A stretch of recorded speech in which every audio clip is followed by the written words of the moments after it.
All right, so 5, 4, 3, 2, 1. Then we're jumping in, boys. All right.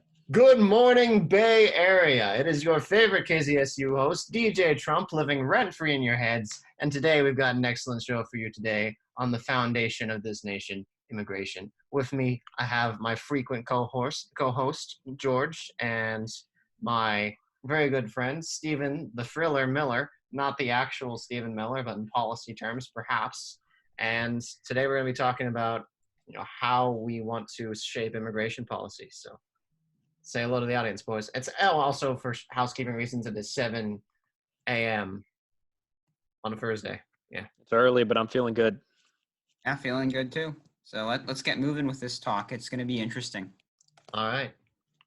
So I guess we should start off with the foundational question that's going to guide everything else, because we have to talk about what our goals are with immigration and what our goals are with America, because that's going to shape pretty much almost all of our policies. And I think some of the policy disagreements we have on the left and the right are fundamental differences about what we view America as and what we think it should be.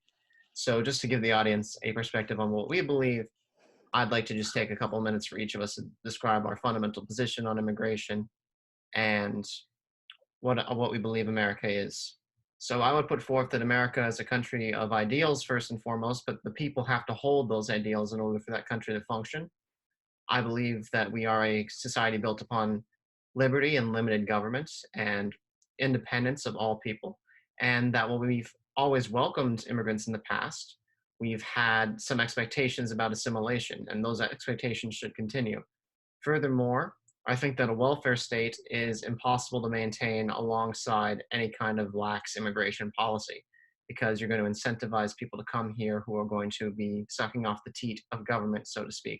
And they are going to destabilize a lot of these systems, because, I mean, if you could come to a country and get free money, why wouldn't you? I mean, especially if you're in a poor part of the world. It's not necessarily the fault of the people who are just following their own rational self-interest. It's the fault of the nation that is not pursuing its own rational self-interest, or the rational self-interest of its citizens. So I think as well that there's a lot of social tension surrounding immigration, partly because of the fact that immigrants have many advantages over citizens, contrary to some popular belief, because of the fact that they can get whatever employment they do get under the table. And they can circumvent a lot of the red tape that we have unnecessarily thrown in the way of employing American citizens, and we've made them less competitive. And furthermore, immigrants, both legal and illegal, get disproportionate benefits in our welfare system, in our educational system, and in political rhetoric. So I think that in an ideal world, we would have relatively lax immigration rules, but we'd also have almost no welfare state, and we would have no redistribution. If you were going to come to the United States, you would be here to support yourself. You would be here to become an American and assimilate into the culture. You would learn the lingua franca, English, and you would be able to communicate. You would, at some point, hopefully apply for citizenship and take that seriously, but we would only allow citizens to participate in the political culture. So beyond that, I would also say that we need to change districting policies so that only citizens are represented when we draw congressional boundaries. And I think we'll get to that in greater detail, but I've talked enough about where I am. So if either of you wants to jump in and, point out any disagreements or your own positions, feel free to do so. I can go next. So I'm George, as everyone remembers. My view is, I would say, in some ways substantially similar. I do think that what makes America, what it is essentially, is a place in which obviously there are certain liberties that are protected more strongly than anywhere else in the world. We have a general political culture that emphasizes personal responsibility, emphasizes a level of personal autonomy that is hard to find anywhere else. We also, obviously, I would say, and this may be somewhere where I differ slightly with DJ Trump, but I think not necessarily too much, is that I believe that a lot of our values and a lot of our principles, they do come from a history. I think we can all agree on that much. I will say, though, that preserving that history and the culture built around it has to be a part of all of our policies. It has to be part of our immigration policy above all else, because I would say that is one of the sets of policy that has the most bearing on whether we preserve the conditions under which liberty, prosperity, personal responsibility, autonomy, and virtue, and all of these other values that I think we share are possible. We have to basically control who is part of that community, or a national community or a federal community or whatever you might call it, in order to ensure that all of those conditions can remain. And I think that that involves then being very, very picky about who we let in, very selective. And I think that obviously that does not mean necessarily micromanaging when I say selective. However, I think that we need to be very clear about what we expect of people. That means that, as DJ Trump mentioned, and as I entirely agree, there cannot be a way for people to come in and promptly become leeches, welfare recipients, however you want to describe them. We cannot have people coming in and becoming career criminals. These kinds of things should not be not only not explicitly allowed, but we should make sure to design the whole system such that it's not possible, and also just not something that people would even consider trying to do. So that, I think, is the fundamental principled way that I go about thinking of this. I'll let Stephen the Thriller Miller share his views before I elaborate anymore. But let's go, Stephen.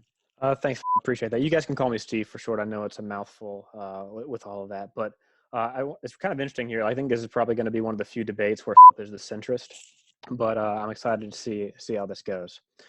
So I'm kind of along the way. So we kind of have a gradient here with DJ Trump on one side, kind of in the middle, and I think I'm maybe a little to right on immigration. And I just want to start by saying, I know DJ Trump said, America is a nation of ideals, but I believe that America is a nation of more than just ideals. It's a nation of a certain people, and it's the product of a shared history those people enjoy. And it is a privilege that we extend to others, that they can come here if they want to join in and share our history and kind of adopt the American identity for themselves. But that's our prerogative to take away or to give to whoever we see fit. And without getting into the specifics, I mean, of course, I think that illegal immigrants should be sent back. Of course, I don't think you should provide employment opportunities to people that break the law to get here. Of course, we should get rid of known criminals and other alien entities that need to be taken out of our country.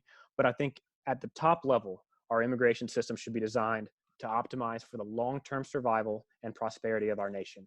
And if you start there, there's some people that are already thrown out. There's the left that don't even care about the nation. They just want to help the world's refuse, the world's poor can come here just to help them out. And then you have some on the right who I think kind of fall for the short-term gains that you get economically from swamping the country with immigrants, and they don't pay attention to the long-term shifting of the voter base, change in culture away from what we're used to and what works was worked so well in the past.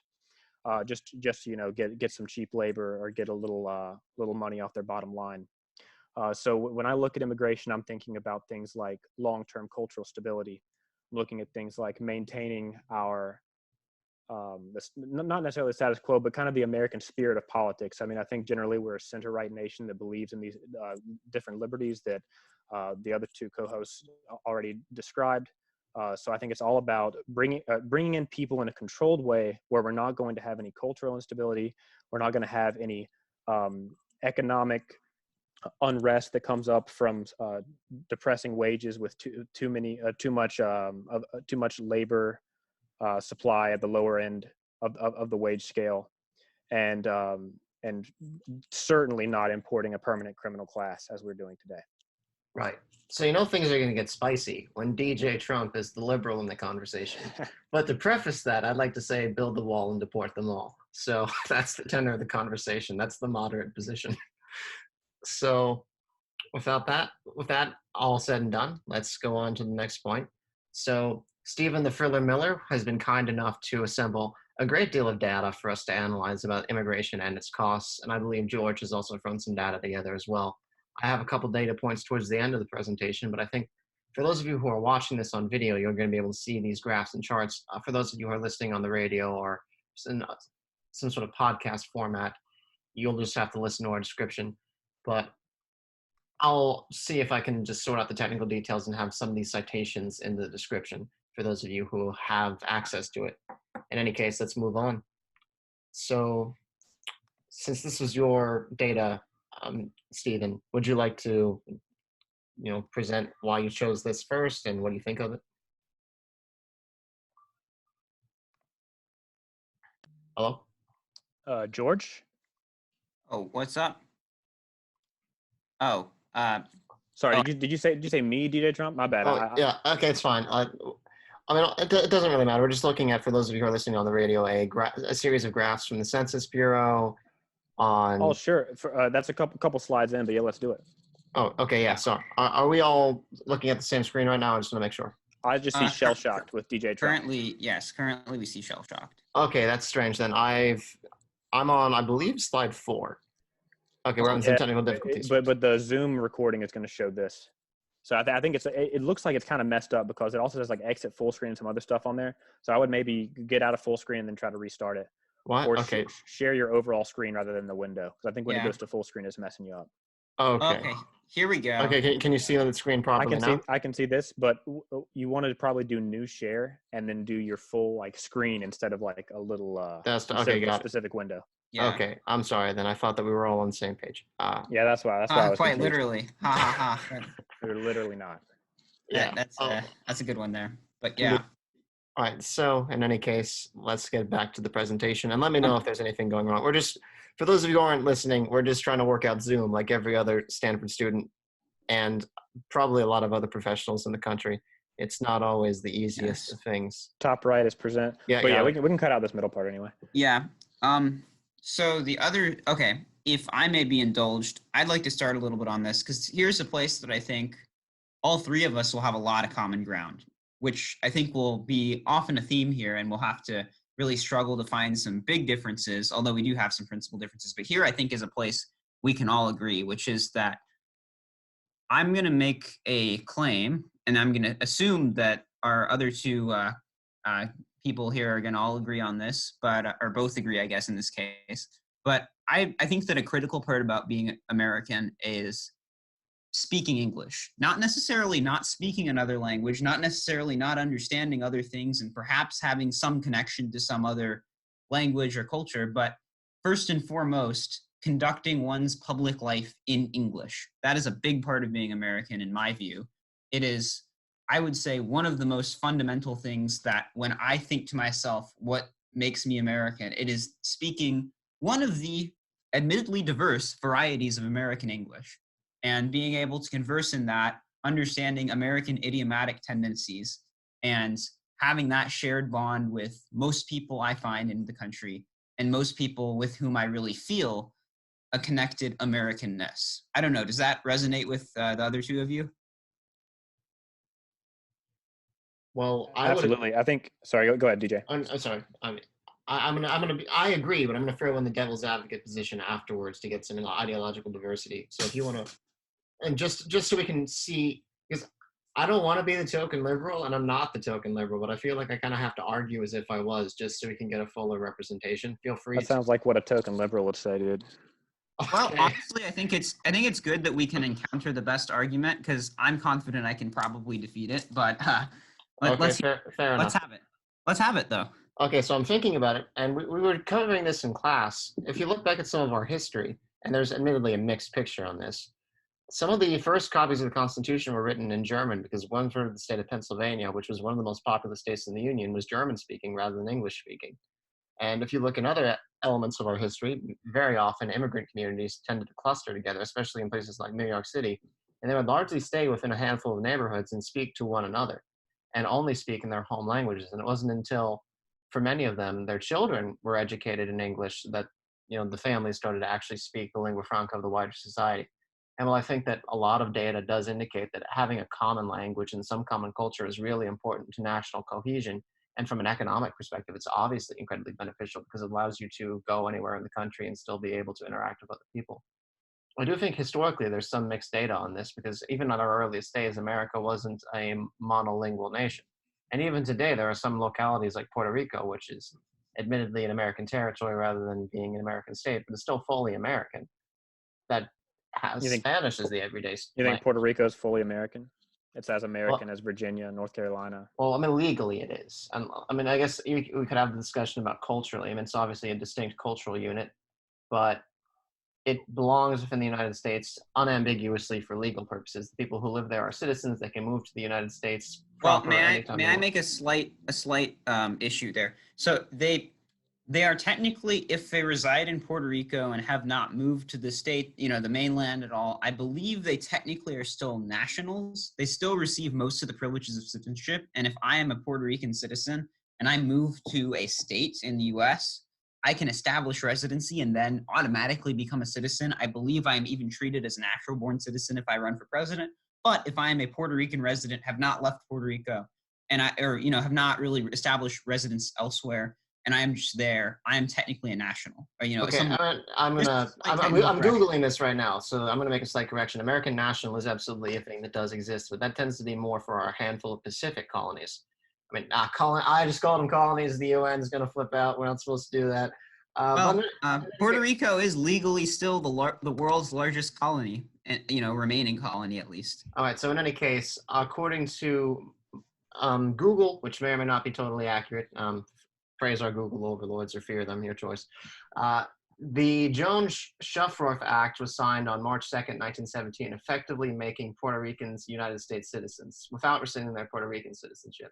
So it's an area of some legal complexity, but it does seem like Puerto Ricans are American citizens. American nationals is a different category. It applies to people who are born in American Samoa, for example.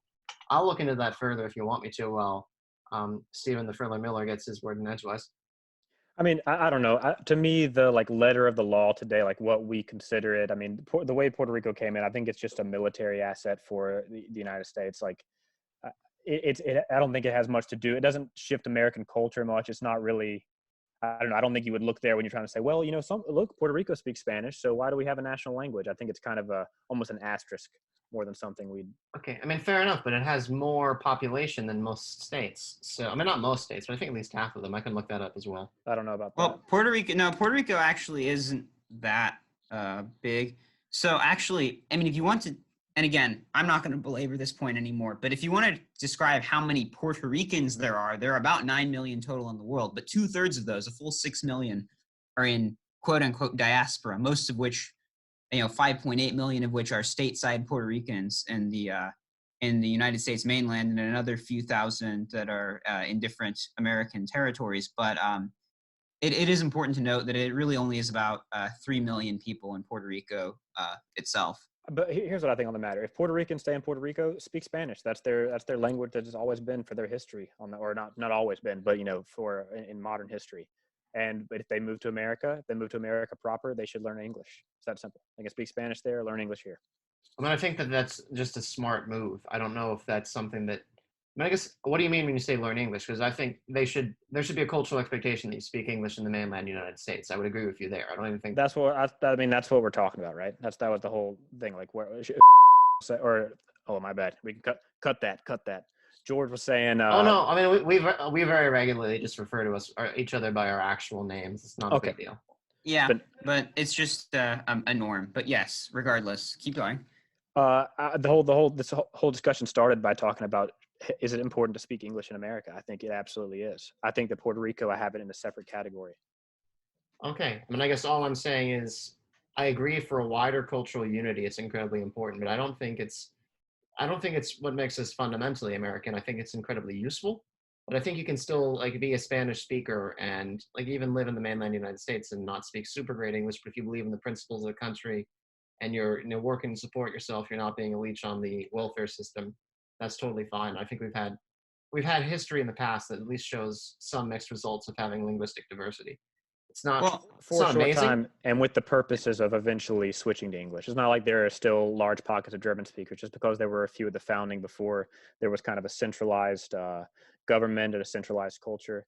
Doesn't mean that's if I may butt in for some historical context here. So the Germans are a bit of an odd group in that no German state really had any meaningful colonial interests. I believe there might have been maybe a Caribbean island or two that were zoned by one of the German states at one point. But aside from that, there weren't any.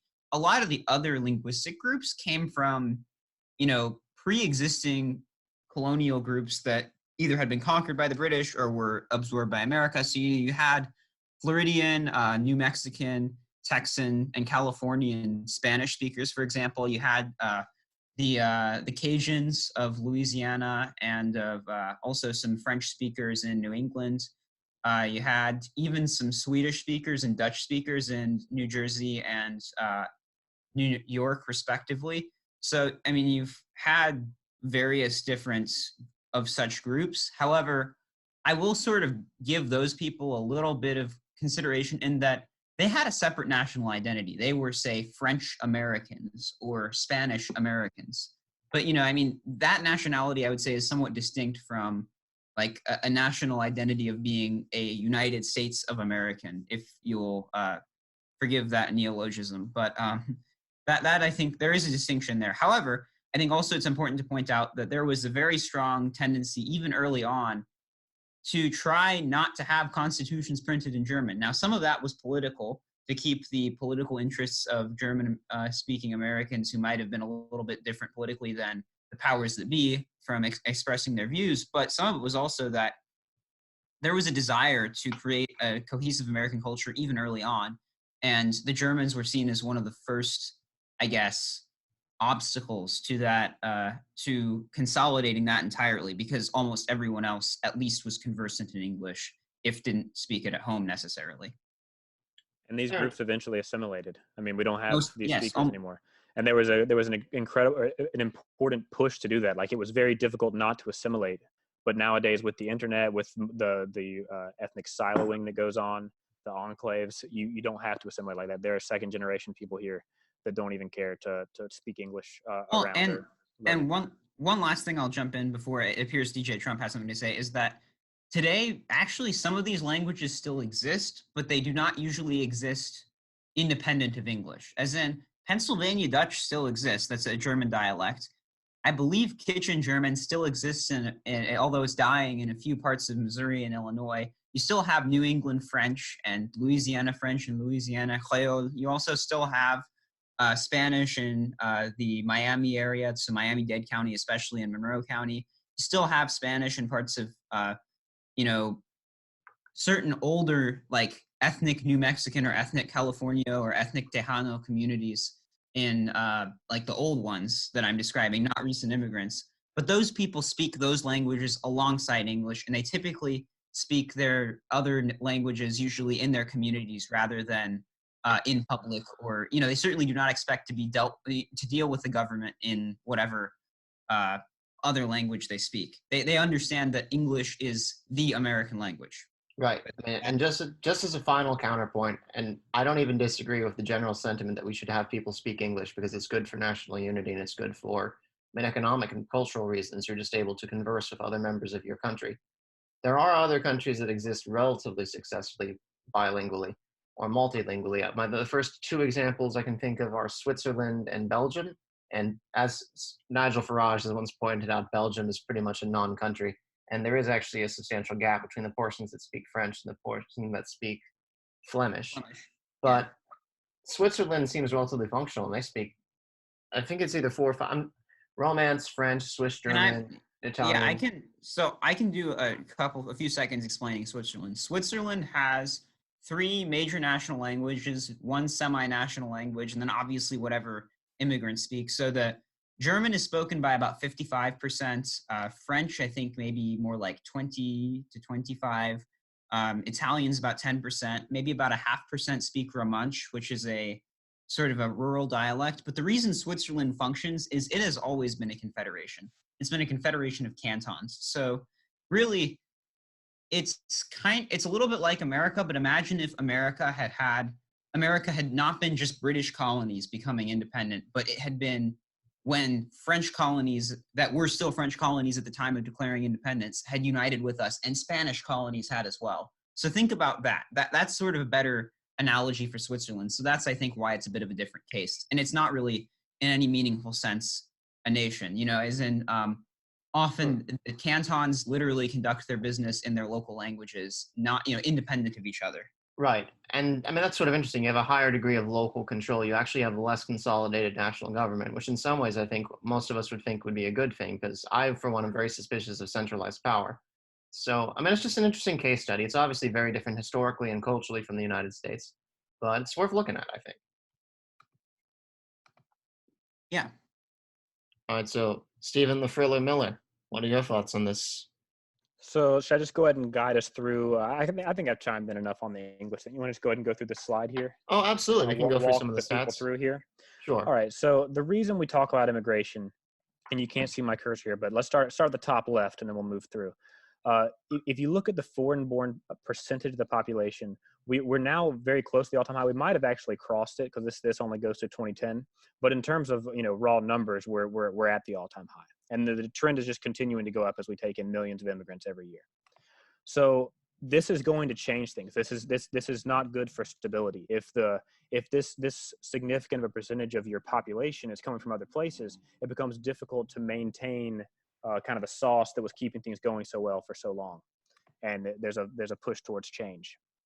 This is very important to the voters, and this is back in 2018 when you asked the Republicans and the Democrats what was the most important issue to them. Immigration was number one for Republicans. It was much further down for Democrats, but you can see that this is the number one issue for voters kind of on our side of the spectrum. So if we're looking for different leaders to come up, I think they should really focus on this issue. And if you look at in the top right here, where these immigrants are coming from has changed over time. And you can think of this in terms of things like, cultural similarity. Do they speak a similar language? Do they have a similar culture of liberty in their home countries or not? And you can see now we're getting more immigrants from groups that do not have this a kind of similar culture or similar governmental system to what we have here.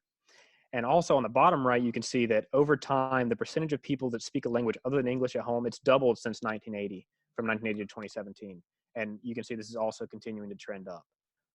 So this kind of goes back to what we were talking about, but what's obvious is there's a huge shift that's happening, and it has historical precedent, it's historically unprecedented in the United States.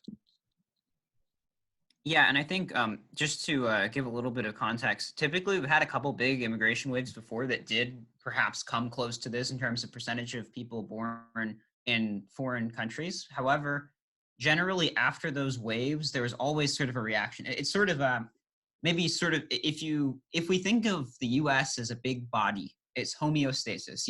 It's the reaction of the body to try to return to its natural state. So for a good example of this is there was a lot of immigration restriction around the time this is the Civil War because people were just getting tired of Irish people coming over. There was also a lot more actually Who can blame them? in the I'm a quarter offended, Ryan. Quarter offended. in the early 1900s. There because people were tired of Italians and Swedes and Jews and all these other different groups. They didn't think who were just coming over in large numbers. Now we can argue whether it's really great to have sort of a wave and then a trough. I would think that a low and consistent number might be the best, but historically that's how our country has functioned. So if we really want to sort of reclaim, I would say, a system that has worked pretty well, in my view, for the governments, and for not just for the government. I don't really care how the government feels about it, but for our people and for the states, for everybody, I think that we should try to go back to the system. And we've had a very, very long time, effectively a wave for 55 years since the 1965 Immigration Act. So I don't really see why it's considered so radical to say we really want to take maybe a little bit of a break from all of this mass migration. Just a bit of historical context. Yes. Well, much appreciated. So, I don't know. I mean, I think there is something to be said of assimilating the people we already have here in order to bring them into the culture, if there's some sort of limit. But as Ryan said, there does also seem to be, in some ways, unprecedented avenues for people to cluster together and make assimilation harder. But I also think that some of this is not just because of the wave and trough cycle, but because we are living in fundamentally different conditions.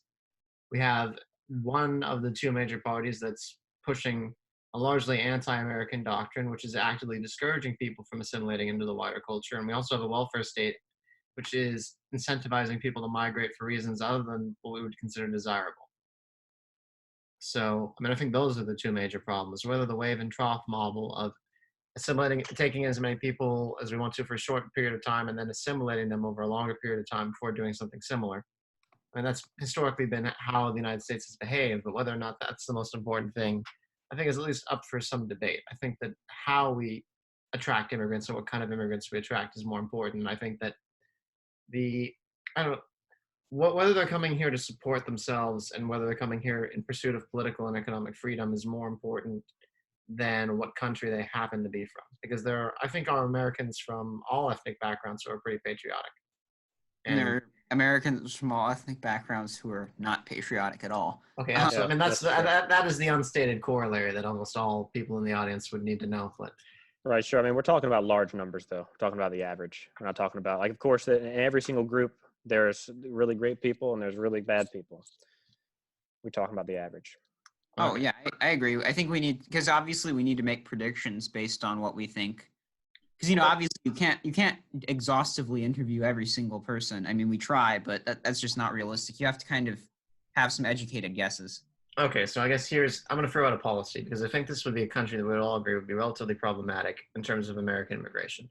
Let's take a country like Iran, for example, an avowed enemy of the United States, and a country that's very culturally dissimilar with a relatively radical strain of Islam being very popular in that country.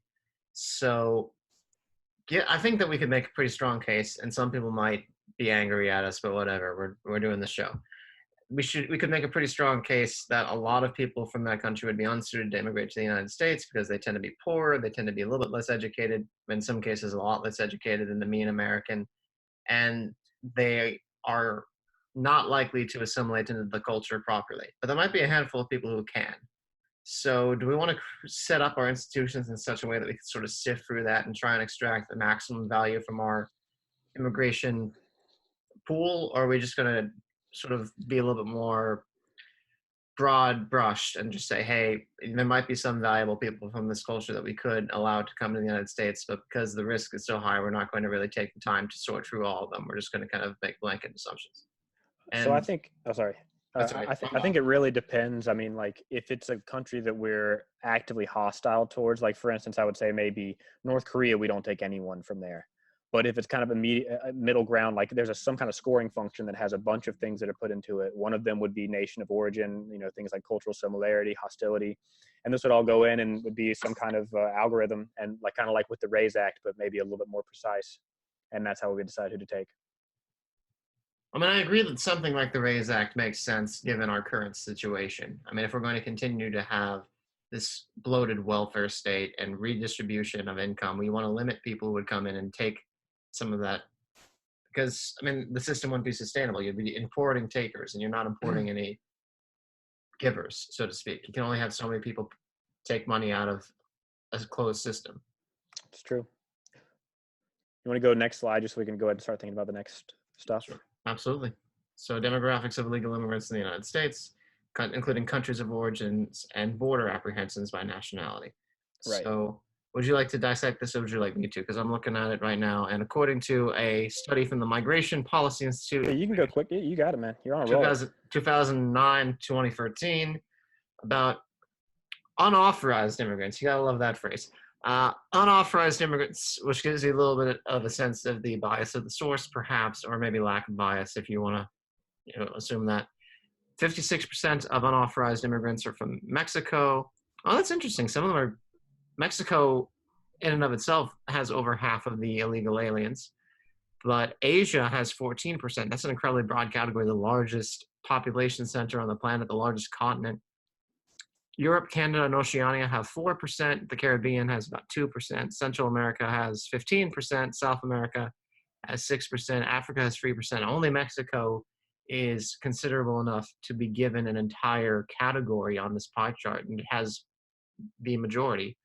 And granted, it might be a little bit easier to detect people coming in from Mexico because they border us. They have a much easier time getting here, and they also have to cross the physical border.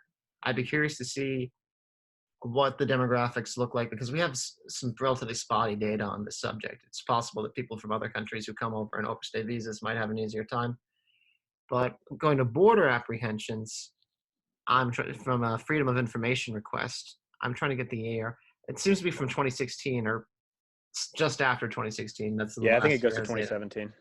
Okay, I can't see 2017 on the graph, but it might be there. Okay, so on this chart, it's tracking the number of border apprehensions, and once again, this is a biased sample set because it's the southern border of Mexico, but Mexico, for most of our history, the vast majority of it, that number has been decreasing recently, both in absolute terms and in relative terms. But the Northern Triangle countries of El Salvador, Guatemala, and Honduras have seen sharp increases um, in their migration rates. So that's something worth noting. And those are countries that tend to have some of the highest murder rates in the world, that tend to be very poor. And granted, that's why a lot of people are coming here in the first place. Many of them are trying to flee a pretty bad environment, but some of those people might be. I mean, are we going to assume that none of the unaccompanied males crossing the border are the same people who were perhaps partially responsible for that high murder rate? And again, it doesn't have to be all of them. It's like one rotten apple out of a bunch of 100 can still cause a problem. Yeah, I mean, I think the takeaway here is just that in our history, it's been Mexico has been like the vast majority. Here recently, it's a couple of these other Central American countries. But unfortunately, like it's tough because it's dominated by a certain racial group here. So if you enforce it, that's the left will always say, "Oh, it's racist to do this because look who you're persecuting." But I mean, unfortunately, that's just the way the cookie crumbles. That's just the majority of the unauthorized immigrants here in the United States. Right. And I think that. Wait, I'm sorry, I didn't mean to cut you off. I was just going to say after this went down here, but then it started to go up again after Trump came in. People got a little scared, like very briefly, but then it started to go back up again. But I do want to at least point out that the second number is border apprehensions, and that's going to bias the sample set in favor of Mexico because Mexico is right on the border. It's the easiest place for people who want to cross over. I think visa overstays is going to be a more complex picture. But in any case, it does definitely, I mean, especially the rhetoric surrounding the wall and the border security, that tends to also bring in, unfortunately, and I think incorrectly, rhetoric of race. Because if you look at American history, a lot of the Tejanos, Californianos, I mean, probably not Californianos, I'm going to just butcher that, but all the Mexicans who were living in what would become U.S. territory after the Mexican-American War were given American citizenship immediately. They just transferred over from one race to another. But no, not one race, nation. Nation. Rasa. Okay, I'm in trouble. I need to watch how I speak a bit more. He's shifting to the right before our very eyes. Jesus. Okay, one nation. They became American citizens. They obviously are still culturally Mexican. Many of them still spoke Spanish afterwards. But in any case, they were always unambiguously American. Nobody wants to deport you because you're Hispanic. I mean, if you come here legally or if you were here going back for generations, you are as American as we are. Welcome to the club. We love to have you.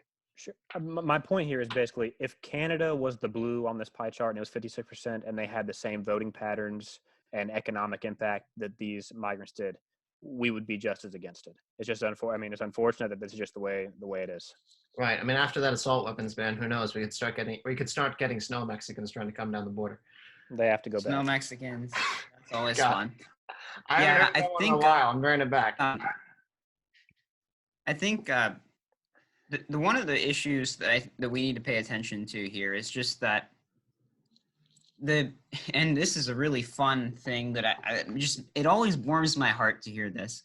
So the Obama administration was actually quite aggressive at targeting people at the southern border, but they didn't really go after other illegals.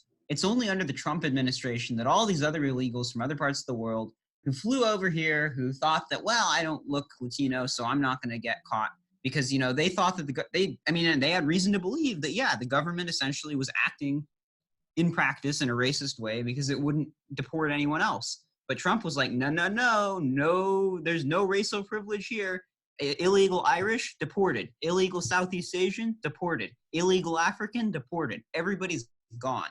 So I think we just need to remember here that I think DJ Trump brought up a good point that this really biases things towards people at the border. And yeah, the border should be our first concern. But we need to remember that effectively, each one of our airports, each one of our seaports, these are borders too. And we need to, we also need to remember to go after the people who live near them. Say illegal Irish in Boston, illegal Southeast Asians in LA, in Orange County, illegal Africans all over the East Coast. I mean, I think we need to remember that generally anyone coming here not following the rules is generally not going to be a good member of the club. They really didn't have a good first audition, if that makes sense, by coming here illegally. So I think we just need to be very clear that it's a good thing to broaden the net. All right, if you want to continue the moving right before our eyes joke, although this is a position I've held for a very long time, I don't care what the circumstances are. If you came to this country illegally as an adult with your own choice, you should not only be deported, but you should be forever barred from re-entry if you came here illegally. You're out of the club forever. You're never allowed to audition again. I will say that there's slightly different policy for people. If you're brought here as a child illegally, you should be allowed to retry legally. I don't think you're entitled to citizenship, but it wasn't your fault, so you're not kicked out of the club forever. Oh But yeah, I still think they should have to go back. oh, But they should I have to think go back. They should they have to can go come back back in legally.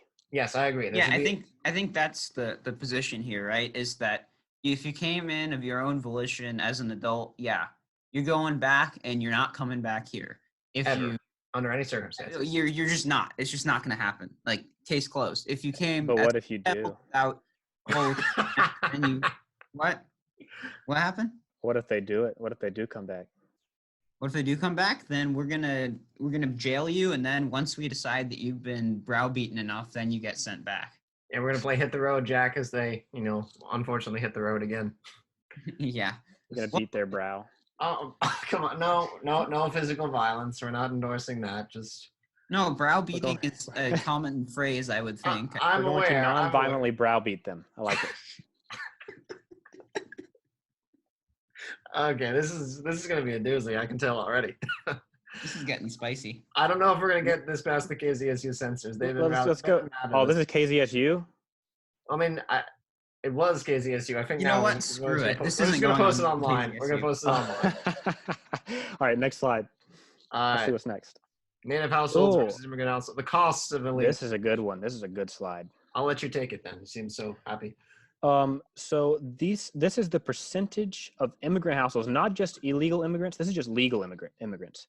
If you look at native households or immigrant households, well, these are all immigrants. So to be clear, it's legal and illegal, just immigrants in general. Sure. Yeah. All immigrants. Sorry. Yes, including lots of legal immigrants who are on welfare. Yes. And the majority are legal. I'm pretty sure that would be on this versus illegal. So any welfare, you see it's almost double, 51 versus 30. Medicaid, almost double as well, 23-42, so on and so forth. But when you get to cash welfare and housing, it's about the same because these are pretty generally somewhat tough to get for these groups. If you break it down further by country of origin, you see that Central America and Mexico, nearly 3/4 of them are participating in one or more welfare programs. About half for those from the Caribbean, Africa, or South America, and then lower, close to native levels for East Asia, Europe, and South Asia. South Asians represent very nicely here on this chart. But this just shows that it's not just the illegal immigrants that are the problem, but like we are actively importing people where more than the majority of them are on welfare. Okay. So all right. So I'll let George talk soon because I'm sure he has valuable things to say. But I want to make 2 points. First, 30% of natives are on welfare, and that is 30% too high. I think that this is a major problem, just aside from immigrants. Having immigrants strain the system even further is obviously problematic. And beyond that, I do want to make the argument from the other side just for a moment so we can all tear it apart later. But real quick though, sorry, DJ, just to ask you real quick, do you think are you more willing to pay welfare to a citizen, like a fellow citizen, than an immigrant?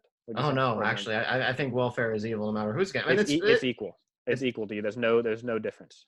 I mean, I think it's morally reprehensible and indefensible no matter who's doing it. It's like, do I care if an illegal stole my car or if a legal person stole my car? Okay. If I may have my opinion on that as well, I actually tend to agree with that. Not because I don't want people to get help. I just find welfare not to fit within the general welfare or any necessary, proper, anything that our Constitution allows. I don't think that it's one of the valid things that our government can do. I'm a little bit more sympathetic to it on a state or local level if it's strictly kept there and if the federal government is not involved. Even then, I'm generally unsympathetic to it, and I think it's something that individual community groups should do. I think churches can do it. I think civil society groups can do it. That's great because that's voluntary. I think that taxation is theft. Oh, sorry. Government welfare is violence, and I will repeat that. Government welfare is violence. It is the violent seizure of people's assets to transfer them to somebody else for no merit, for no good reason. That's what it is, and that is my argument against welfare. Is all government spending violence?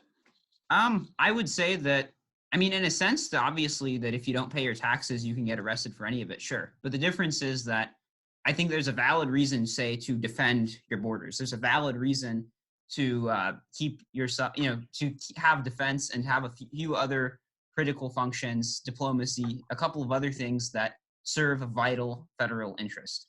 And then Right. obviously on state and local levels. However, so yes, in a strict sense, yes, all of it has the implicit threat of violence if you don't pay your taxes. However, I find it a lot less reprehensible when it's done for a valid reason. I just don't. I think that it's pure violent redistribution if you're giving out welfare. All right. If I may specify a slightly different position, but a related one, I would put forth that yes, it's unambiguously violence, but simultaneously, I mean, if we consider government seriously as a monopoly on violence, we're trying to get the coercion down as much as possible. So it sucks that we even have to have a government, but if we didn't have a government, we might be invaded by another more tyrannical government, or otherwise petty criminals might vandalize and burglarize everything such to the point there would be a higher overall level of coercion in society.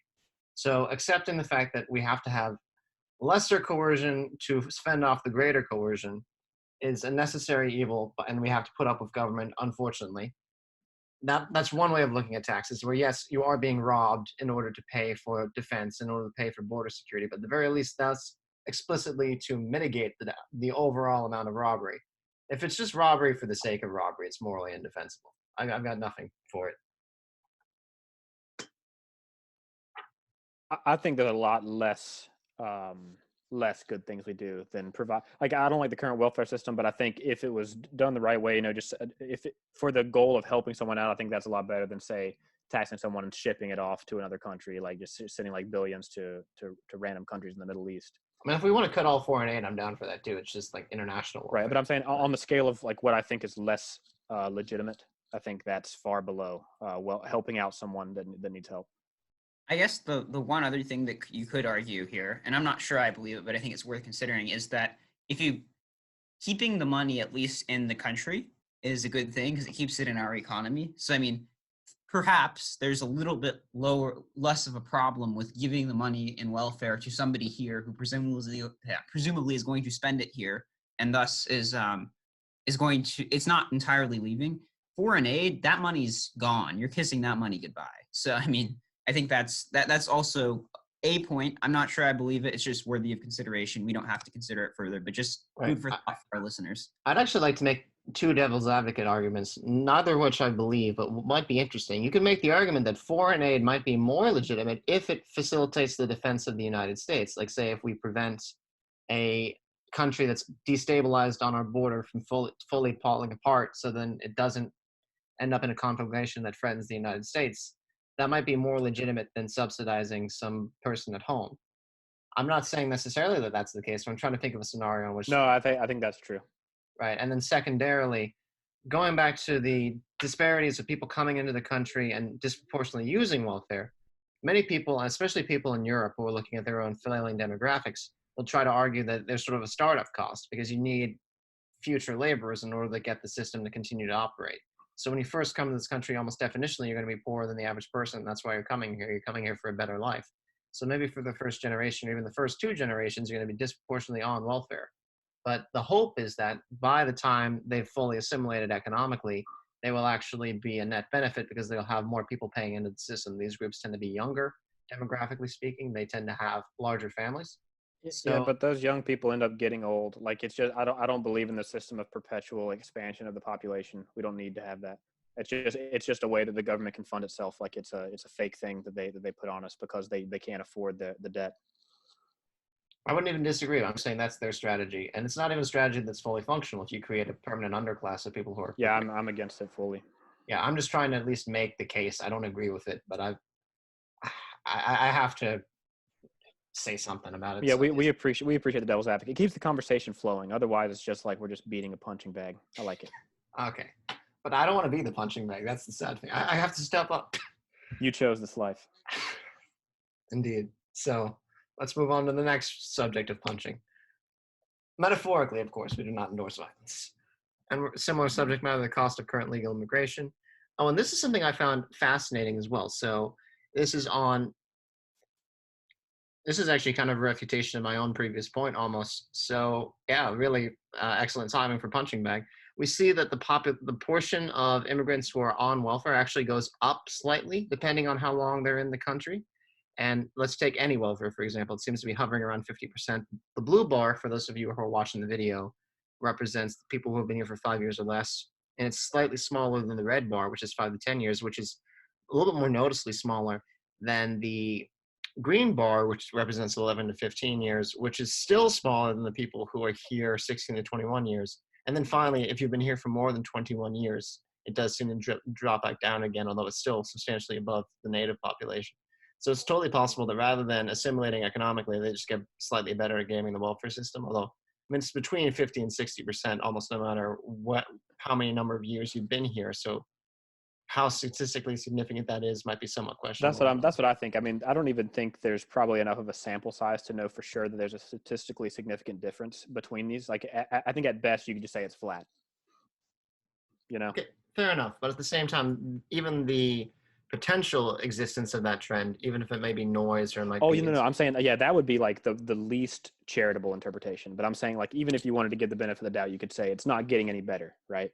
Yeah. So at the very least, it's a flat distribution. It's not actually showing that progression I was talking about earlier.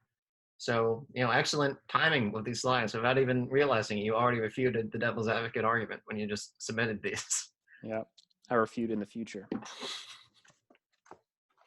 Right, so All right, let's go. What do we have next here? I mean, this is basically kind of just going on for the last one. Oh, what do we have here? Oh yeah, it's very similar, same graph, different colors, and we have some quotations. And then just a couple of quotes. Yeah, just some good stuff here. We've all seen this. We can skip this. Okay. Oh, actually, I mean, no single program explains immigrants' higher overall welfare use. For example, not using subsidized school lunch, welfare is still 46% for immigrants and 28% for natives. So it's not just one program. It seems to be a system-wide problem. I think that's worthwhile. And this is coming from the Washington Examiner. And,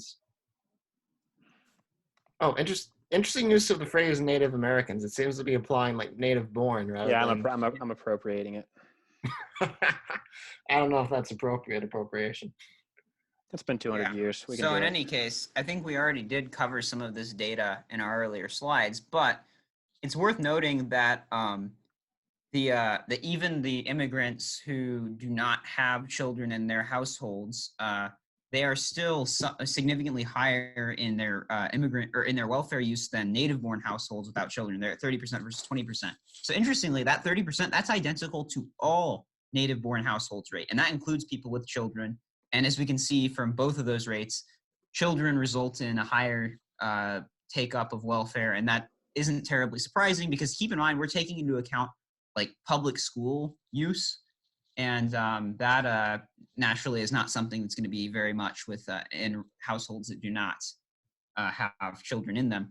But also you can see that obviously education is part of this. So 76% of households headed by an immigrant who had not graduated high school used one or more welfare programs, as did 63% of households headed by an immigrant with only a high school education. So I mean, that's not surprising. Obviously, people who are less educated are not probably going to be making as much money or are going to be more likely to take up welfare. It's also important to see that in the 4 top immigrant receiving states, use of welfare by immigrant households is significantly higher than that of native households. So basically, it shows that this is a widespread problem. California, New York, Texas, and Florida. So not just the 4 highest immigrant receiving states, but also in slightly different order, the 4 most populated states. So it's important to see that this is not like a localized issue. It's especially serious, as you can see in the top 3 states. You can see that in Florida, it's a little bit less severe, but it's bad everywhere. I know one of the myths people will say is that Texas is somewhat better, and I think that maybe on some level it could be, but I don't really think so. I mean, you can see that the numbers are probably arguably the worst in the country, right there with New York. Right. I mean, I do wonder what the sample size was, because that seems to indicate that Texas has a higher welfare usage rate by both immigrants and non-immigrants than California, which on the face of it, I think is a little bit sketchy, but simultaneously it could be true. Maybe my biases about red states and blue states is just inaccurate.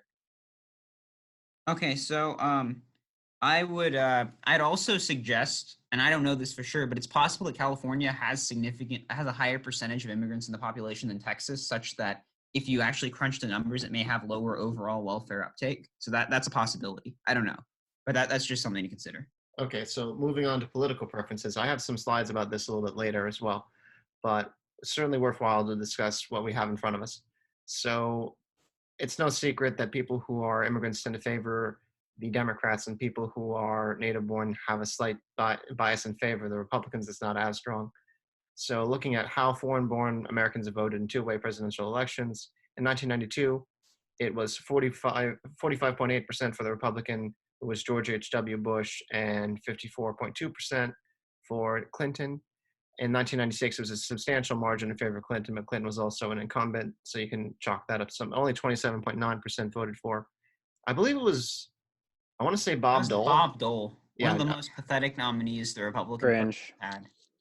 Okay, so 39.4% of immigrants voted for George W. Bush, while 60% voted for Al Gore, and that seems to be, substantially wider than 1992. The gap is getting bigger. The gist here is it's now they vote Democrat at 2-to-1 to a 3-to-1 clip, anywhere from 2-to-1 to 3-to-1. So we're getting swamped, and as this percentage of the population rises to the highest levels ever, what's that going to be electorally? If this waterfall, this river of immigrants continues, the Republicans will never win another election. Well, the other thing that's important to note here is that Democrats essentially have created all these benefits for immigrants, both legal and illegal. So, it's sort of an unvirtuous cycle. They vote more immigrants, vote for more Democrats bring in more immigrants, and then all of the negative economic externalities that they bring and all the other problems that they cause just keep coming. Yeah, some would call it traitorous. All right. Would agree. In a way, I guess it would depend, because you're incorporating these people into the population. If they become part of the country, is it still treason? It's certainly not good for the people who were here before. So, you can. I'm not saying it's treason for the people coming. I'm saying for the politicians that are making this devil's bargain, that are deliberately swamping the country. I know. We're talking about the politicians. Okay, yes, sorry. Just wanted to make that clear. That's fair. So, in any case, I do know that there's some talk within the Republican Party about trying to win this population over. Especially by pointing out disparities between illegal aliens and legal aliens. Because a lot of legal immigrants are also, and for somewhat obvious reasons, actually pretty enthusiastically in support of, having legal pathways and not having people come into the country illegally. Because if you worked really hard to become an American, generally speaking, you're not super crazy about somebody who just hopped over the fence. I don't know if that's true though. In the aggregate, there's always these stories about these people that are like, I'm an immigrant and I don't want these people breaking the law. But I think if you would look at all of it, I think ethnic solidarity is. Here's the thing. I think there's also sort of a difference in terms of principled consistency. I think a lot of them, in principle, if you ask them, do you like the idea of people coming illegally? They'll say no, and they probably believe that. However, when it's my friend or when it's my cousin or when it's my abuelita or whatever, at some point people will just throw their principles out the window when it's somebody they care about. And that's, I think, the big problem here, is that people are not principled. It's not unique to them. However, in this particular case, it matters that the immigrants are not principled, because then they will have those views toward a bunch of illegal immigrants who happen to be their family. All right, so let's move on to the next statistic then, because we've already established. I guess one thing that might be worthy of note is that second-generation Hispanics, looking at this graph, it seems like there's a slight increase in the number of people who are engaged with both Democrats and Republicans. So, over generations of immigrants. So, it's not, the Republicans do get a slight uptake from the first generation to the second generation, 16% to 19%. We can debate how statistically. That just means that there's less independence. People choose a side. Right, but there's an 8-point shift in favor of the Democrats. Yeah, so it's not looking good. So it's effectively a 5-point shift for the Democrats overall. Yes, among that demographic, yes. Yeah, so it gets worse with overtime. All right, so looking at the same graph we had before. Oh, wait, this is higher. Interesting. I think this is maybe an older one. I think this one's 2012. No. This one is just illegal immigrants. Oh yeah, this one's just illegal. Yeah, not all immigrants. Okay, that's interesting then, because it has a 62% use of welfare. rather Because than they 51. typically have, quote unquote, American children. Well, yeah, and specifically the Well, okay, important thing is legally and welfare. unambiguously American if they came here and they were born in the country. We can talk about the 14th Amendment later. Should be a So a fun. lot. Well, here's the other thing, though. Even if they don't have American children, if you're an illegal immigrant, you can actually, depending on the state you're in, get all kinds of welfare, Medicaid, food stamps, and that's why you see that those rates are so much higher, even than the overall immigrant rates are. And then you see that the cash welfare and housing are lower because food and Medicaid are especially state-driven policies. So if you have a state that just doesn't care about enforcing those rules, like say California, Prop 187 was struck down by the courts, but it was something that the Republicans passed in the 90s, and it would have been great because it would have prevented illegals from getting certain kinds of welfare.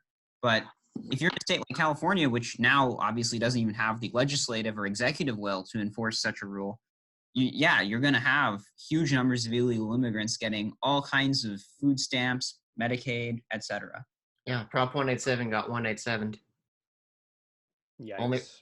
only rap fans will get the reference. All right, let's move on. Yep. So cost of legal This is immigration. basically just showing that the main cost of this illegal immigration, as George, I believe it was, as George was just alluding to, it's mostly at the state level more than the federal level because it's often hard for them to get these federal outlays, but it's at the state level it's much worse. So you can see here this is the net federal fiscal impact of illegal aliens at the bottom, and then the net state impact at the bottom or at the top. So the net is taking into account the taxation received. So yes. Yeah, I mean to refute the argument, but illegal aliens pay taxes, and right. so they do, but they don't pay in nearly as much as they take out. Right. So 6.3 billion from Florida, 11 billion from Texas, 23 billion from California, and 7.5 billion from New York. Those are the four states at the highest numbers, and across the country we see it in the hundreds of millions to billions range. Even little West Virginia is $35.1 million. Based Maine down at 42. Oh, no, West Virginia I think is the lowest, isn't it? No, Wyoming is 35.4. Oh yeah, true. Oh wait, but at the same time, this should also be equalized for population because Wyoming is. Yeah, it should be. This is just trying to look at the total. It's more looking at the total impact more than looking at the impact on each state. Is what the kind of the focus of this. Okay, fair enough. But I think, if you look at the graph that way, places like Wyoming and Montana might actually have higher per capita. Yeah, versus like South Carolina, maybe. Right. Who knows? In any case, South Carolina's 10 times more. Right. But the South Carolina, we'll do the statistical analysis later. I guess we're in the middle of the presentation. We can do this off the air. All right, so how many illegal immigrants are there in the United States? So the currently widely accepted estimate of 11.3 million is nonsensical because it's from census data from 10 years ago. And it's not taking into account the fact that a lot of people don't fill out the census, in this case being illegal aliens. And beyond that, there's been a lot of analysis of actual things like remittances or apprehensions and net flow, which there's been some studies done by Yale and MIT, which put the figure closer to 22.1 million. I've seen 30 million thrown out on occasion. So yeah, this shows the probability distribution where 30 million is still highly possible. That's just their average one. But I've seen, and this is back in 2016, I think. So 4 more years, there's going to be some more. All right, so I think 22 million is fine as a conservative estimate. Then it could be higher, but it's at least double what's usually thrown around, especially by people on the left. Exactly. So, another thing is, when we're dealing with some of these statistics, we have to take into account that they're inherently unreliable because this is a group that's underground. We're not getting a lot of good reporting. And this is something I like to bring up whenever people talk about how, almost all of the people who are captured at ports of entry, or all the drugs coming in are captured at ports of entry. That's because we have the best security there. They're not catching people who are smuggling drugs in other parts. So true. Or, actually, it is incredibly true. I have to give credit to Stephen, the Thriller Miller, because he was the one who brought my attention to that point in our previous immigration podcast, if you want to watch it. And I will forever appropriate that argument because it's sufficiently excellent. That's the highest compliment I can give you. And beyond that, I think that crime rates are also underreported because a lot of crime in every community happens within members of that community. You tend to rob or steal from or assault people who are near you. So the fact that illegal aliens report less crime doesn't necessarily mean that there's less crime. They're very much less likely to actually go to the police. I mean, so you can get some equalization of this by looking at the murder rates, because it's hard to hide a dead body, so to speak. I mean, Right. I mean, as far as I'm concerned, the crime rate is 100% among these people. yeah, Because people who came in they're the all country illegally, yes. exactly. And the other thing is, I mean, just look at the crime rates in the places they're coming from. It's not like they come here and all of a sudden they're upstanding citizens. Like, it's just like you said, it's either not being reported or yeah. So it's just not. And the other thing is, the government just does a really poor job of keeping statistics on this. Any reporting we see is like some poor researcher just like doing everything they can to try to get these numbers. It's very difficult to even collect this data because the government does such a poor job of tracking it. And the government does a poor job at a lot of things, so I wouldn't be surprised. I had to take the pot shot. Sad but true. On the next point. That's a totally fair one. And the government is bad at pretty much everything except for destruction. I mean, that's its natural region. But, oh, interesting. You have the effectivity of a wall with historical examples. Illegal aliens. So we got Israel, we got Hungary, we got West Germany even. We're going back. And you can see walls work like every time. Walls work every time. Almost every time. Eventually, like depending if there's a military invasion, I mean, we can look at the Great Wall of China. If you have a powerful enough force that wants to get over the wall, they're going to get over the wall. But simultaneously, the wall did keep them out for like hundreds of years. They don't have a powerful enough force. They're not sending their best. Yeah. So the real thing is, if they really are sending the rapists and murderers, we'd better keep the wall up and build more of it. Okay, but you can see like after the border fence is complete in Hungary, complete drop off where they just basically get nothing now. Israel, also notoriously successful wall. Well, we'll also see some data from El Paso, Texas, where this was implemented in the U.S. fairly recently. That's the bottom right here. I'm pretty sure. Maybe not. I don't know. I think that's just general. This might just be general. Yeah, this might be. So that's fence construction. So we're going to look at a local area that you're right. It's my bad. I missed built after 2006. But yeah. So, and there's also good data for San Diego. We can look at the El Paso example. Right, but interestingly enough, I want to bring up the quote at the side of the graphs for the people who are listening and not watching. According to the IDA, if the wall stops between 3 and 4% of border crosses over the next decade, it will pay for itself, assuming a $5 billion cost. And I mean, you could increase the cost, as some people have. $5 billion might be a conservative estimate, but let's say it's $10 billion. Let's say it's $15 billion. And if it can stop, say, 9 to 12%. Also, I mean, assuming that we're spending whatever money we spend efficiently to build a wall, the more we spend presumably would mean we can build more wall and maybe stop more crossers. So, I mean, obviously you don't always get what you pay for, but I think it's a worthy consideration here. And I mean, you can see that these other walls are much more effective than 3 to 4%. That's just going to be peanuts. Right. I mean, I'm going to take a couple of examples just for the people who are listening. So in Berlin, in 1961, about 200,000 East Germans crossed into West Germany, and that number fell well below 100,000 in 1963. I'm trying to look to see if I can get the exact number. It's probably below 50,000. Might be below 30,000. So that's a very substantial decrease. An increase in people being stopped, I should say. I'm going to salvage that sentence. And case study, El Paso, Texas. Was this George's data? Because if it was, I think he should be allowed to present it if he so. I would. I'll probably give this one. So yes, there was a wall built, or a wall section, I guess, built in the El Paso, Texas region between 2006 and 2011. As you can see here, there were various stages of earlier stuff built. You know, you could see that there was a really, really bad year in fiscal year 1993, when it was almost 300,000 apprehensions just at the El Paso sector. But as you can see, it declined because I think they had some level of patrol at that point. And then by 2006, there was actually, I believe, a law that demanded a whole barrier across the border that never fully got implemented, but we even got it passed with bipartisan support. So just to give you an idea of how novel and how peculiar this opposition to any concept of border security is, as recently as 14 years ago, there was a bipartisan, fairly strong law passed that would have mandated far more construction of border security than we have seen since then. Right. So, I would also recommend to the audience, if you want to Google all of these speeches on immigration by Obama and Biden and Hillary and Chuck Schumer. I mean, there are a lot of great quotes. Like, you listen to this, and this was said today, we would be like, that's based. But I do think that there's always been lip service because there are powerful interests at the level of the swamp that benefit from having unchecked immigration, which I'm sure will be sparking a quite fruitful conversation in a few minutes.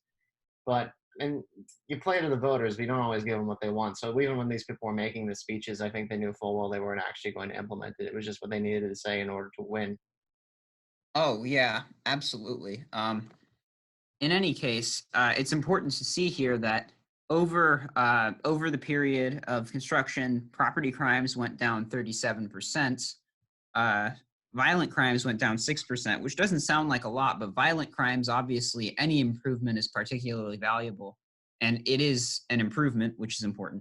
Illegal drug seizures were down 50% in 1 year from 2010 to 2011, and then they were down even more, as you can see, from 43,783 pounds in 2011, which was a 50% improvement, all the way down even more to 34,329 pounds in 2018.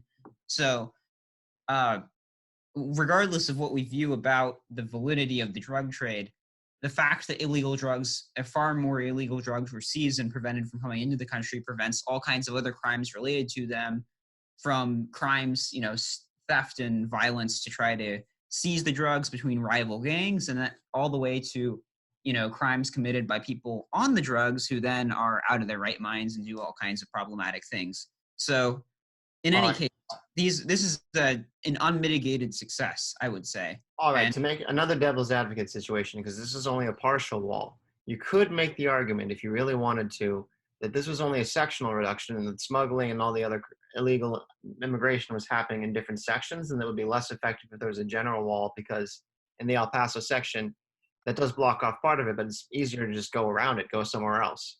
But if Yeah, there we'll was a just wall, build it big enough to where you can't go around it. Problem I should solved. have, yeah, I should have included the data that shows that there was actual overall improvement too. It's just that it was mostly isolated to this area, and San Diego also had some improvement because it had some of a wall sort of built as well. But yeah, it's important to note that actually it did pretty well work. okay. So let's move on to the next case. Oh, electoral data. This is some of the data I compiled at the last minute.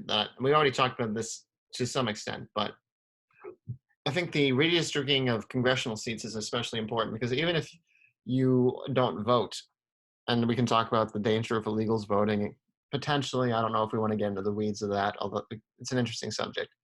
In any case, just based on population response to the census, that's how the electoral boundaries are drawn. So if you have a lot of illegal aliens living in your territory, that territory is going to get more representation in the Congress. So California is disproportionately represented because of the fact that it's such a large illegal population, despite the fact that these people aren't citizens.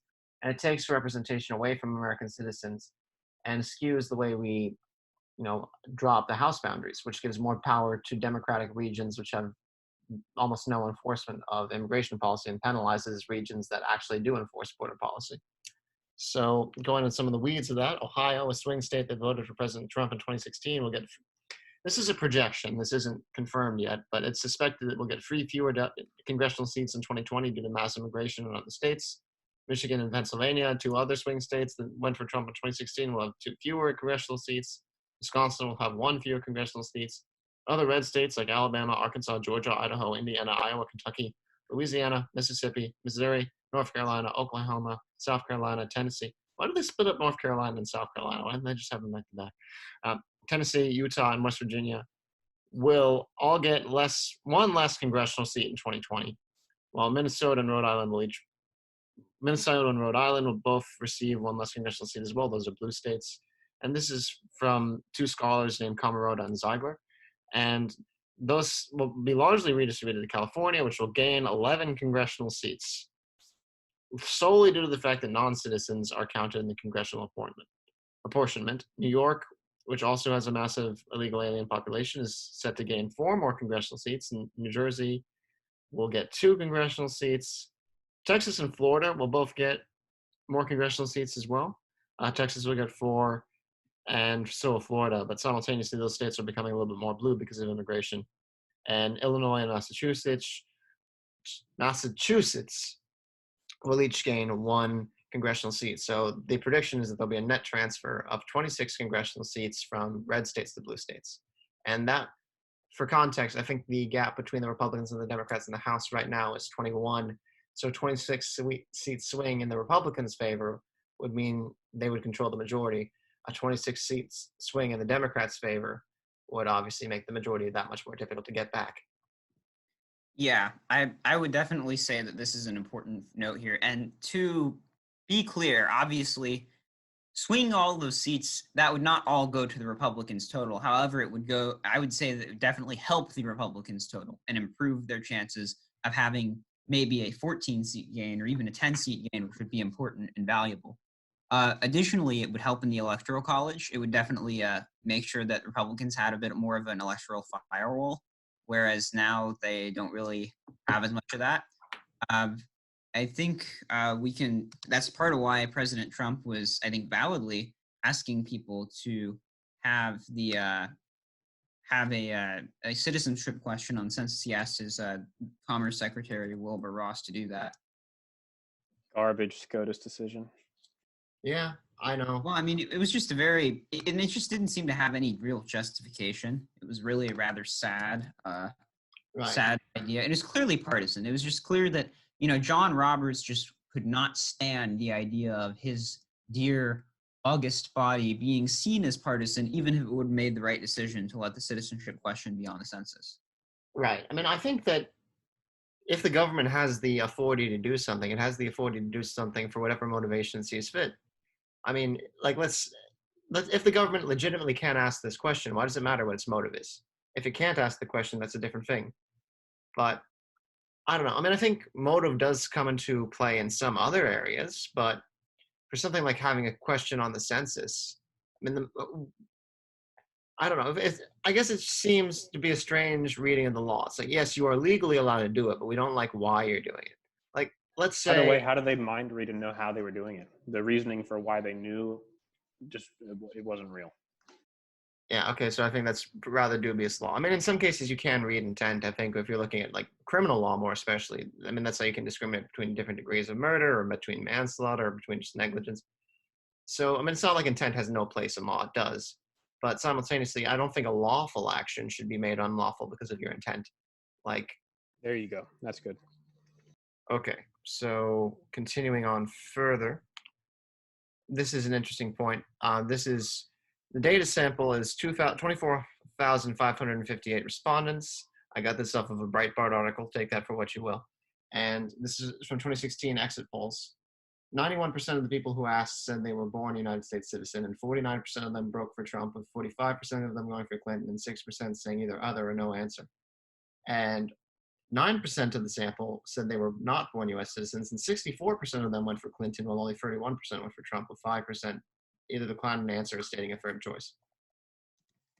So I think that's something that's interesting. It just displays the same sort of discrepancy in electoral behavior that we've described earlier. Yeah, I mean, I think it's important to note that when these people clearly are not similar, they're very dissimilar in their voting behaviors. Why are we letting them join the community? They don't really fit in, if that is a fair claim. I don't know. What do you guys think about that, Stephen? Well, I mean, the reason that we're letting them in is sort of twofold. I mean, I think Stephen LaFrilla Miller has outlined it generally well, but I'll try and make the rest of it explicit. There's about half of the political class benefits in the long term by getting a new power base. And many other people in the other faction get the short-term benefits of having cheap employment that they don't have to go through all the red tape to get to. And they also get some short-term economic benefits. So I think that describes the behavior fairly well. There are a lot of people who benefit from having people come into the country illegally. It's not good for the long term. It's not even real quick, they may personally even see long-term economic benefit, as they basically, I mean, their stock price will go up. If they're landowners, that'll continue to go up. But the American middle class, like the people of the nation at large, are going to suffer. That's what's so sad. Is like, not only do those people get short-term economic gains, they get long-term as well, and everyone else gets screwed. I mean, true, but if you're a Republican ideologue, I mean, even if you get some economic gains, you're going to shoot yourself in the foot. You're never going to hold office again. If that's really, I mean, in the most extreme case. Ideologues. Who in the Congress is an ideologue? Maybe Rand Paul. Thomas Massey. Ted Cruz, Thomas maybe. Massey. I don't think Ted Cruz is, man. I'd say Ted Cruz. Ted Cruz, I think, is I would say he's definitely not quite as pure as Rand Paul. I would say he's still fairly ideological, and he definitely hasn't been willing to accept certain costs to his political career. I mean, I think he took a big risk being quite an ideologue even through 2018 when he had a tough election. But yeah, I mean, I think though you're making a broader point that maybe doesn't require us to litigate all these points, and that's that there aren't very many ideologues in Congress. Thus, it's not a very great argument to say that the majority or even a large minority of the party is really that principled, and that's a fair point. Fair enough. I mean, there are some ideologues on the other side, but they are motivated to bring people in anyway, so there's no dissonance. I would say Alexandria Ocasio-Cortez is an ideologue. I mean, I think her ideology is dumb, but I give her the credit of at least having principles, even bad I don't ones. know. I think she's been a little bit weak on those principles recently, in that Agreed. because she basically realized she faces a strong primary challenge, and she cares more about her power, which I mean isn't unique, but it's worth noting. She'll be Actually, president one day. You heard it here first, but I would bet a lot of money that she'll be president one day. okay, and I'll go in a hole and cry then. But in any case, this is something I've been thinking about for a while on the nature of political power, and it's a bit of a metaphor, but in nature, genes that tend to perpetuate themselves are the ones that survive simply by nature of the fact that by perpetuating themselves, they outcompete genes that don't perpetuate themselves. So in Uh-oh. the same way, people who are politicians who are good at getting reelected, above all else, will always be the people who get reelected because that's what they're focusing on. So, I mean, overall, the political system is always going to tend towards the people who are focused on winning elections and maintaining their own power. Even if you have an ideology, if you want to stay in power, you have to focus on maintaining your own power. Right, but hopefully your ideology produces results that are popular enough that you just by doing the thing you want to do, you get reelected because people are like, "Hey, this is working. Great job." You know? And maybe. But So I mean, I think yeah, there's definitely like the cynical level of politics where you're just like, okay, I'm just gonna play the dirty tricks, like say like talk bullshit and play the game. But then there's also another level where if you're truly just delivering and you're doing good work, people are gonna reelect you. So you can do it both ways. I mean, I think that there's the answer is probably somewhere in the middle because why do people seek power? Some people might just like to have status and authority, but usually you want to use power for something. But you're hindered by your own political realities to achieve your goals, whatever they may be, because sometimes it might not be feasible. And simultaneously, there's also the problem of concentrated benefits and dispersed costs. The people who benefit from this are going to benefit a lot. They might be a relatively smaller number, but they're well connected and they have more resources to throw around, partially because they're getting resources from various policies. And we could talk about illegal immigration, or we could talk about almost anything, where you might get a great financial windfall from having illegal immigration, but each individual in the country might lose a little bit less, but a large number of people are going to lose. So you can produce systems where it's not what necessarily benefits the majority of the country that gets you reelected, but what benefits the majority of your pressure groups.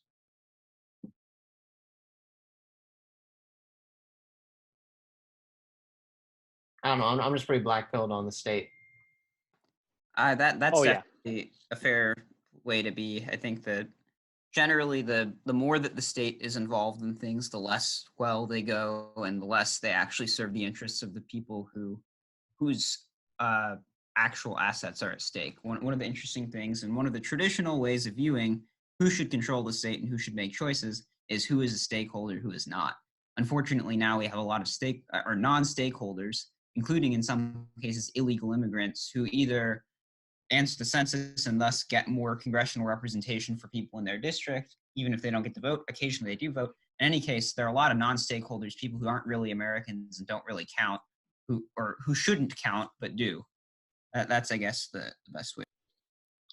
Right. So interestingly enough, I'm going to use some historical examples where we can talk about the Roman state, where the Assembly of the Centuries was hypothetically the actual military body, because the century was a military unit, and all the adult males would be allowed to vote in it if they were Roman citizens. And those are the people who would be expected to serve if the country went to war. So they were allowed to vote on whether or not the country went to war very often, because they were the ones who would actually have to participate in the conflict. And there was some disparity there. I mean, the people who were wealthier and could supply more assets also got more of a voice because they were considered more crucial. And I'm not saying that's the way we need to necessarily structure our system. I think that having stakeholders make decisions is great, but stakeholders should make decisions at the individual level. And I think it is sort of interesting because I don't think we have people vote because they're necessarily the wisest people who are going to make the best and most informed decisions. I think that people are given the right to vote as a defense mechanism against the Leviathan of the state, because if you are under the auspices of the Leviathan, you need whatever defenses you can get, even if you're an absolutely incompetent buffoon who would not want to entrust anything to the matters of state. You have the right to defend yourself from tyranny, and one of the best ways in our system to do that is to vote someone out of office.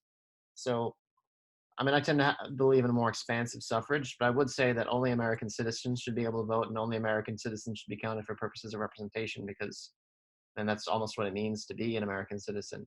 And if you come to this country as an immigrant, legal or otherwise, you are voluntarily placing yourself under American sovereignty.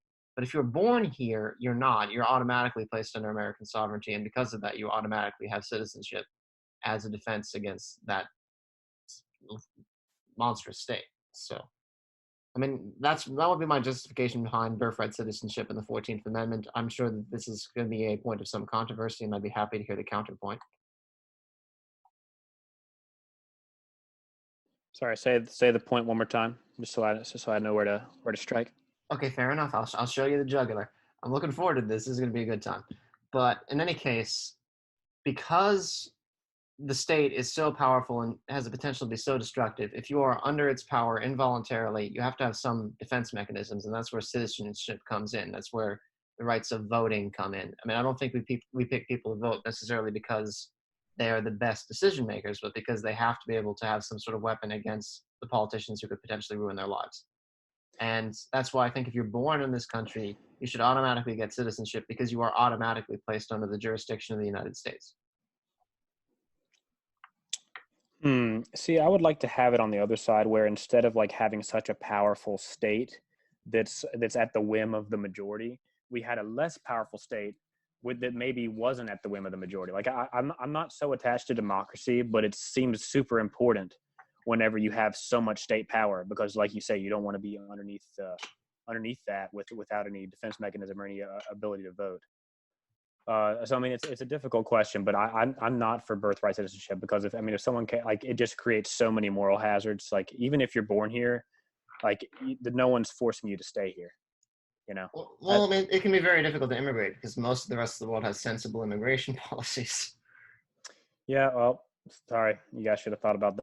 I will note, though, also that if you are born here to illegal immigrants or even to legal immigrants, often, certainly the illegal ones who don't have status here, but even some of the ones who are legally here under various statuses, they often have citizenship in their home country. So obviously we do maybe need to accommodate the concept of stateless people, or people who otherwise would be stateless, but those are very, very small minority of the cases here. I mean, if I'm born in the US to Mexican parents, I'm probably a Mexican citizen. If I'm born to Italian parents in the United States, I'm an Italian citizen.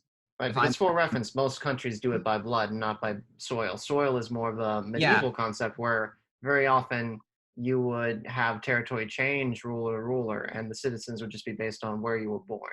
But now that you have sort of stable population groups, a lot of people like to think that it's inherited. And sort of like the nation state, I mean, a nation is an ethnic term, and if you're talking sociologically, so I mean, typically there's the idea that this distinct cultural unit, this distinct ethnic unit, to some extent, and that is correlated with the political body. And that if you're a member of that ethnic group, you are, like the British, if you're British, you are a citizen of the United Kingdom, or if you're French, you're a citizen of France, or if you're German, you're a citizen of Germany. It's not based on where you were born, because many Germans who were born in Russia or born in other parts of Europe immigrated to Germany, especially after the fall of the Soviet Union, got citizenship very easily, whereas people who migrate from other parts of the world don't. So, I mean, that's sort of the opposite conception, which is much more popular. I just happen to think that jus soli by soil has better philosophical groundings. Fair. I don't think it should be 100% either one. Like, I think I don't think you have to choose one or the other.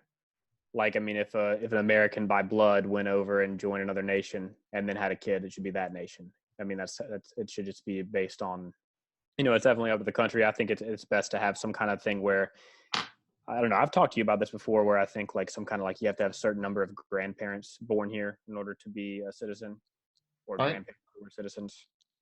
Right. I've heard that, and I understand that argument. I guess legally, as of right now, and this is not prescriptive, this is merely descriptive. If you're an American citizen and you have a child abroad, Usually you can just petition to have that child become an American, or it becomes an American automatically, depending on the situation. I can give you an example of this. So, one of my second cousins was born in Japan because his dad took jobs that took him all over the world.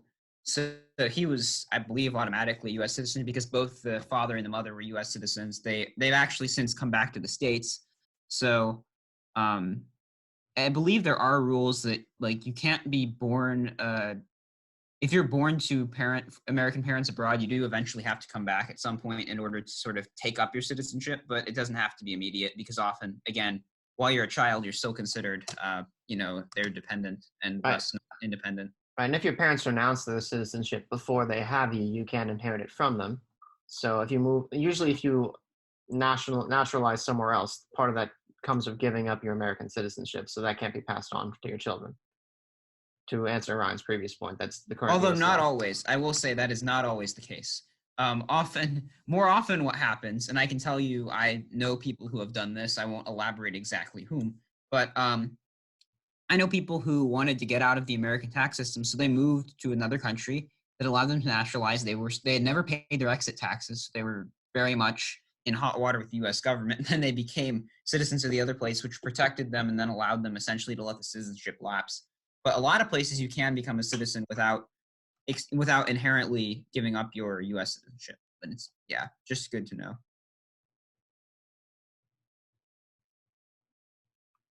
All right, so I think we've had a pretty comprehensive discussion. If you guys want to talk about the risks of, non-citizen voting or voter fraud more generally, which, I mean, the left continues to exist, does not exist, I think that could be potentially interesting, but otherwise I think we've covered a lot of ground, and I think it's been a pretty productive discussion.